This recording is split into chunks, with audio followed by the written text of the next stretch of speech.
लोगों का क्या है। और फिर निवेदन करेंगे, दुनिया, हमने पहले भी कहा सबसे ज्यादा गाली दो लोगों को पड़ रही है। हमने पहले भी कहा, एक प्रधानमंत्री जी जो बैठे हैं मोदी जी, दुनिया में सबसे ज्यादा गाली उनको पड़ती है, और दूसरी गाली में प्रदीप मिश्रा आते हैं।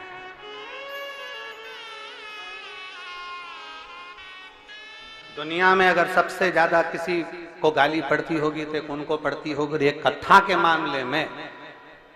मामले में अगर सबसे ज्यादा गाली पड़ती होगी तो हमको पड़ती होगी। टोटका वाला महाराज, तो ये वाला महाराज, तो अब शब्द, तो ताने, तो गालियां, तो अड़े टेढ़े, तो भी दुनिया के लोग कहें ये, इसको कोई फर्क ही नहीं पड़ता। क्योंकि शिव पुराण में हम भी तो कहते हैं आग लगे बस्ती में अपन।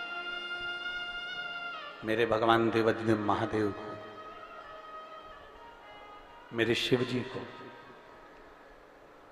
दुनिया के किसी देवता को अगर सबसे ज्यादा अपशब्द बोले जाते होंगे तो शंकर भगवान को बोले जाते होंगे। बोलो सही है? क्या कहते हैं? गंजेड़ी है।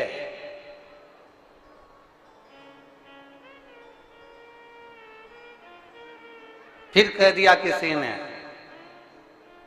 गंजेड़ी के बाद, अब तुम भी तो बोलो बोलो बोलो, भंगेड़ी है। फिर कह दिया किसी ने अड़भंगा है। फिर किसी ने कह दिया अवधूत है। फिर किसी ने कह दिया अघोरी है। फिर किसी ने कह दिया नग्न वेशधारी है।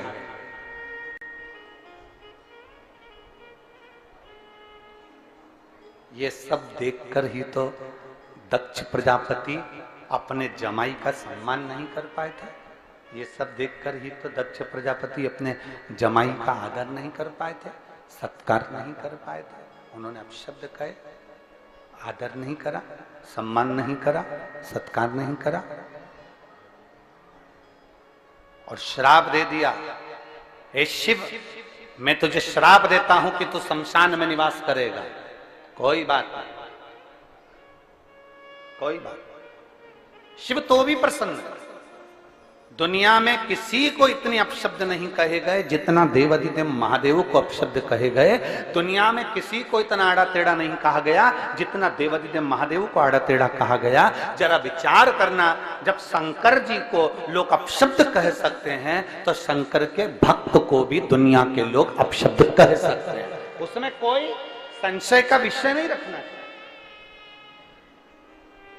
अगर आप शंकर के भक्त हो, यहां जितनी मेरी भगवान शंकर हमारी गोद भर सकते हैं, और आपसे भी कह रहे हैं, और जितने टीवी पर सुन रहे हैं उनसे भी कह रहे हैं। हम रोज प्रतिदिन पूजन करते समय दो चीजें मांगते हैं, वो आपको भी मालूम है। और इस व्यासपीठ से भी आपसे कहेंगे, आप भी सुबह उठते समय भगवान से दो चीजें सबके लिए मांगा करो। क्या दो चीजें हैं? मेरे बाबा, ओ मेरे महाकाल राजा, ओ मेरे कुबेर भंडारी, इतनी कृपा करना, पुरुष की जेब कभी खाली मत रखना और नारी की गोद कभी खाली मत रखना। हमने पहले कथा में कहा, जिस पुरुष की जेब खाली रहती है उसका सम्मान दुनिया कहीं नहीं करती। गरीब का क्या सम्मान?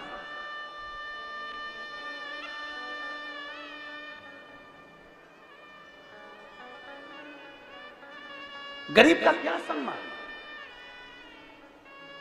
बुरा ना लगे तो, और लग भी जाएगा तो कोई बात नहीं, उसमें कोई टेंशन वेंशन तो अपन लेते ही नहीं। क्या टेंशन लेके चले बुरा लगने और नहीं लगने का? संसार में सबको संतुष्ट करना तो बड़ा कठिन काम है। घर के लोग संतुष्ट नहीं हो पाते। एक बहू को मनाओ तो दूसरी रूठ जाती है। एक बेटे से अच्छे से बात कर लो तो दूसरी बड़े बेटे को ऐसा लगता है कि मम्मी सब कुछ इसी को दे देगी।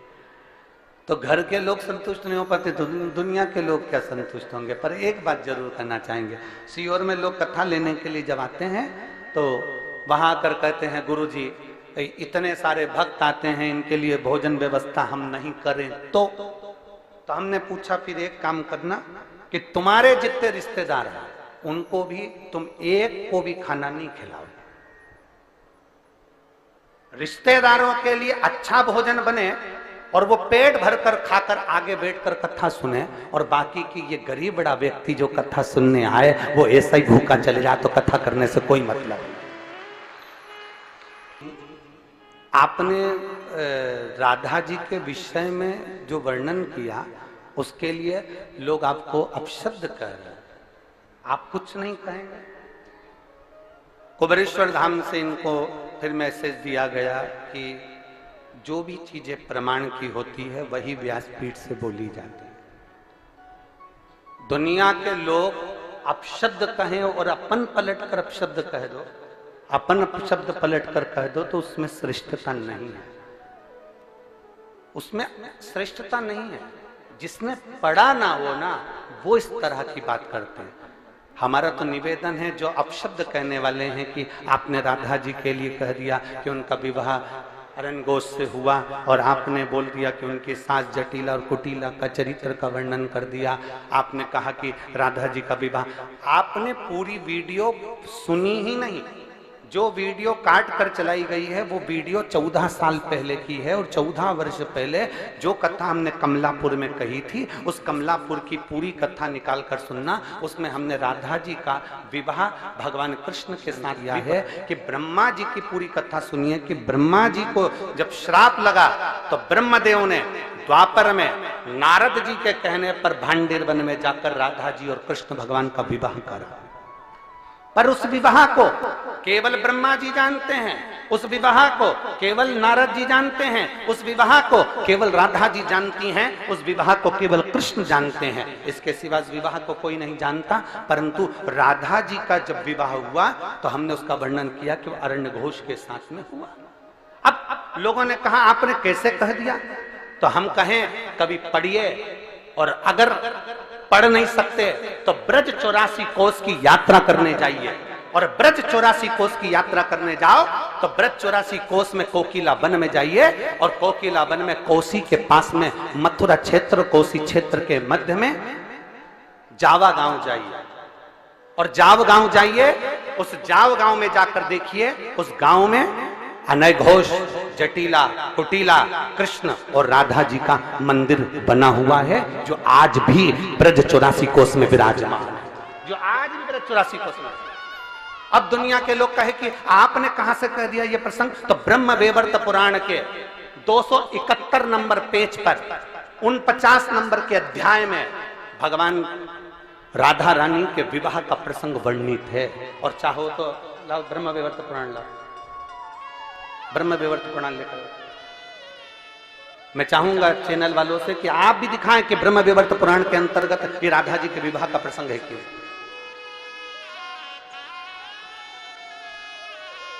गीता प्रेस गोरखपुर की ब्रह्म वैवर्त पुराण, पृष्ठ संख्या 271,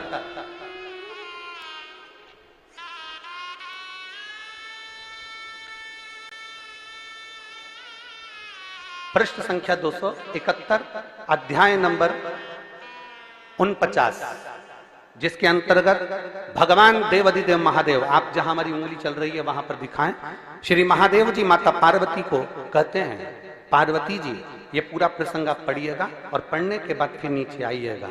12 वर्ष जब राधा जी 12 वर्ष की हो गई, उन्हें नूतन यौवन में प्रवेश करती देखकर माता पिता ने रायण वैश्य के साथ उनका संबंध निश्चित कर दिया। उस समय पर श्री राधा घर में अपनी छाया को स्थापित कर कर चली गई। अब ईमानदारी से कहिएगा, लंका में सीता जी की छाया गई थी तो तुलसीदास जी ने उनको छाया सीता कहा था। क्या कहा था? सीता, जानकी जी। सीता जी को लेकर हरण कर कर रावण गया तो छाया सीता कहकर नहीं लेकर गया, माता जानकी को लेकर गया। तो यहां पर भी प्रसंग आता है राधा जी का।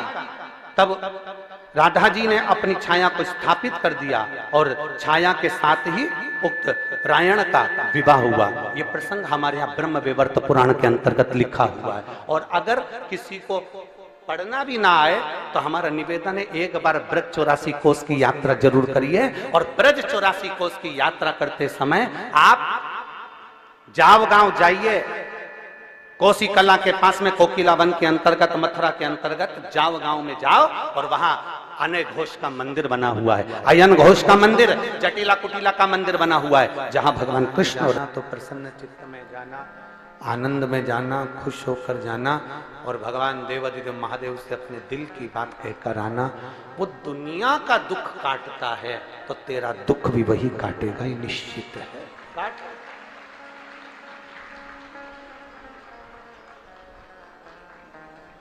कोई जल्दी बनता है, आता है आप लोगों को? बोलो जरा साथ में बोलो। कोई जल्दी बनता है, कोई लेट बनता है, शिव को जल चढ़ाने वाला एक दिन सेठ जरूर। इसलिए इस व्यासपीठ से प्रार्थना करते हैं, भोलेनाथ जी की इस व्यासपीठ से हम प्रार्थना करते हैं। ये कैलाश पीठ है, ये व्यासपीठ है। यहां जितने दिन तक कथा चलती है, जिस स्थान पर कुबेरेश्वर महादेव की ये पोथी जितने दिन तक रखाती है, उतने दिन तक वो कैलाश पर्वत बन जाता है, 12 ज्योतिर्लिंग का स्थान बन जाता है। तो इस व्यासपीठ से प्रार्थना करेंगे, जितने दिन तक कथा चलती है उतने दिन तक सत्य का परिचय बाबा देता ही रहता है। औषधि की जरूरत थी, औषधि दी, किसी को भवन की जरूरत थी, उसको रुकने के लिए कोई भवन दिया, ये वहां देखा जाता है। यहां दुनिया की डिग्री देख सकते हो, पर वहां वो डिग्री देखी जाएगी। इसलिए जो कथा अभी 27 तारीख से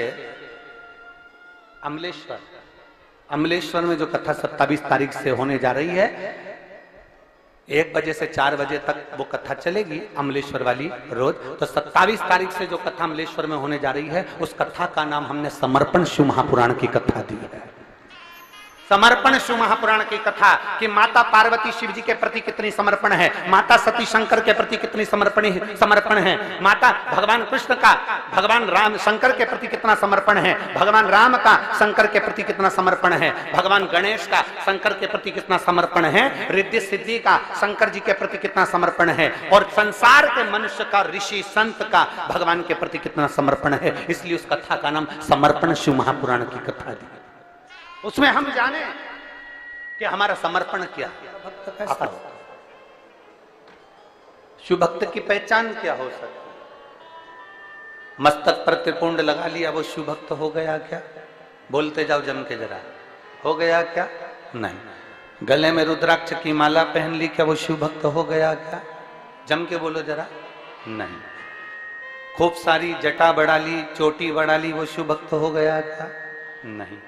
तन पर भस्म रमा कर बैठ गए तो क्या शिव भक्त हो गए क्या? नहीं।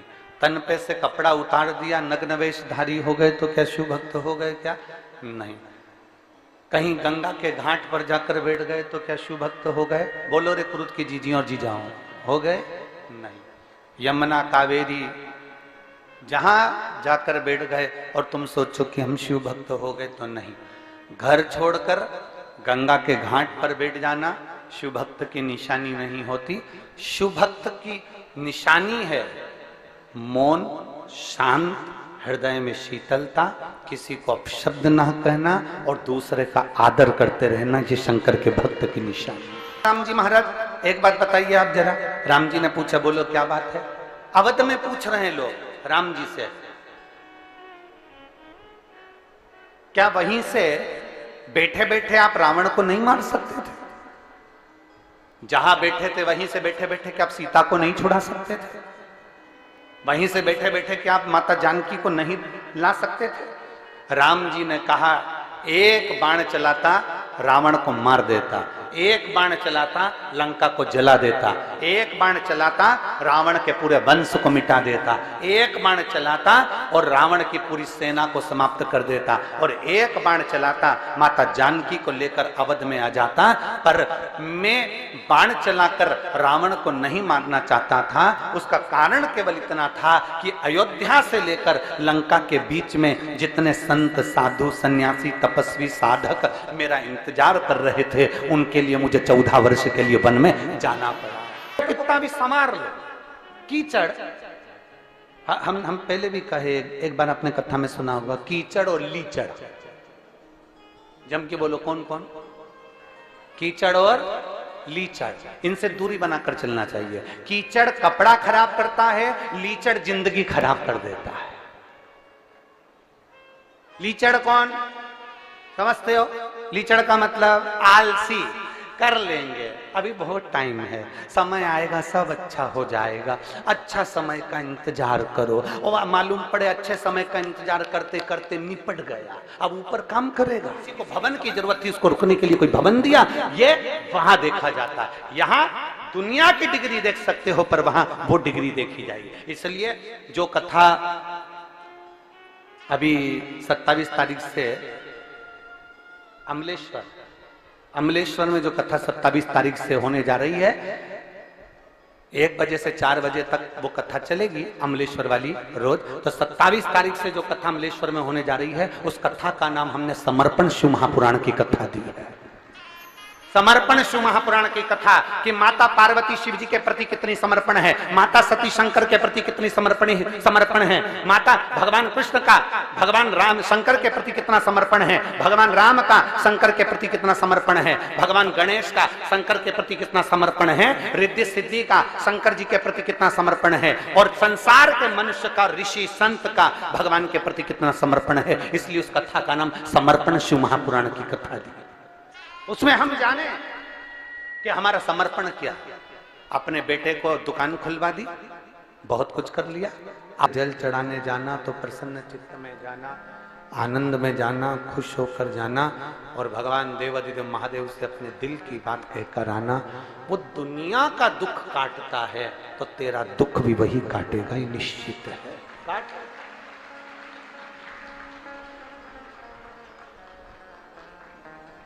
कोई जल्दी बनता है, आता है आप लोगों को? बोलो जरा साथ में बोलो। कोई जल्दी बनता है, कोई लेट बनता है, शिव को जल चढ़ाने वाला एक दिन सेठ जरूर। इसलिए उनको कहा जाता है सत्यम शिवम सुंदर। अगर आपने शंकर जी की वाणी को व्यासपीठ से सुना है और 1 लोटा जल चढ़ाना प्रारंभ करा, तो ये निश्चितता है कि वो फल। इसलिए इस व्यासपीठ से प्रार्थना करते हैं, भोलेनाथ जी की इस व्यासपीठ से हम प्रार्थना करते हैं। ये कैलाश पीठ है, ये व्यासपीठ है। यहां जितने दिन तक कथा चलती है, जिस स्थान पर कुबेरेश्वर महादेव की ये पोथी जितने दिन तक रखाती है, उतने दिन तक वो कैलाश पर्वत बन जाता है, 12 ज्योतिर्लिंग का स्थान बन जाता है। तो इस व्यासपीठ से प्रार्थना करेंगे, जितनी दिन तक कथा चलती है उतने दिन तक सत्य का परिचय बाबा देता ही रहता है।